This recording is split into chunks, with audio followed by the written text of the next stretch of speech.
भारतीय रियासत उत्तर प्रदेश के शहर गाजियाबाद की वीडियो सोशल मीडिया के ऊपर वायरल है, जिसके अंदर देखा जा सकता है कि बाजारों के अंदर मुसलमान दुकानों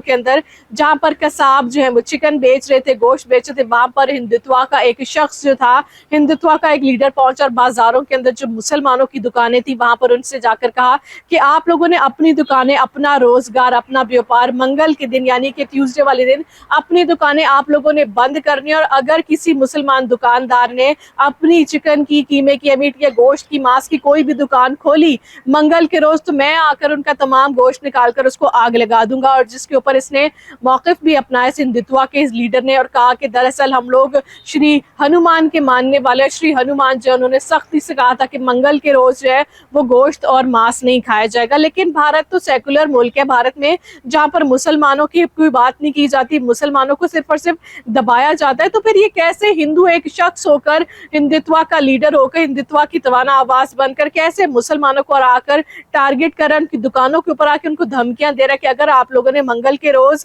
दुकानें बंद ना की, मैं तमाम माल लाकर बाहर, तमाम गोश्त रखकर इसको आग लगा दूंगा, आप लोगों का मईशत का मैं नुकसान करूंगा। ऑब्वियसली दुकानदारों, गरीब दुकानदारों की दिहाड़ी इसी से चलती है। जिसके बाद दुकानदार खासे घबरा गए, परेशान हो गए। लेकिन गाजियाबाद पुलिस ने अभी तक इस शख्स को गिरफ्तार नहीं किया, क्योंकि ये वो शख्स है जो कि भारतीय माशरे के अंदर, एक सेकुलर भारत के अंदर एक मजहब की बात कर रहा है, हिंदू राष्ट्रीय की बात कर रहा है, अपने मजहब की तालीमात के ऊपर अमल करना हर शख्स की बुनियादी जिम्मेदारी है। लेकिन भारत एक सेकुलर मुल्क है, वहां पर हिंदू मुसलमान के ऊपर कैसे हावी हो रहे हैं, दरअसल ये देखना बुनियादी तौर पर रियासती हुकूमतें और फेडरल गवर्नमेंट की जिम्मेदारी होती है। लेकिन बीजेपी और आरएसएस का गठजोड़ और उनकी सियासत का तमाम दारोमदारी हिंदू मुसलमान विवाद के ऊपर है। तो ऐसे वाकयात भारत के अंदर रोज रिपोर्ट होंगे, रोज उनके ऊपर बात होगी, लोग रोज आवाज उठाएंगे। लेकिन अफसोस पुलिस इन लोगों के खिलाफ कभी भी कोई भी एक्शन नहीं लेगी।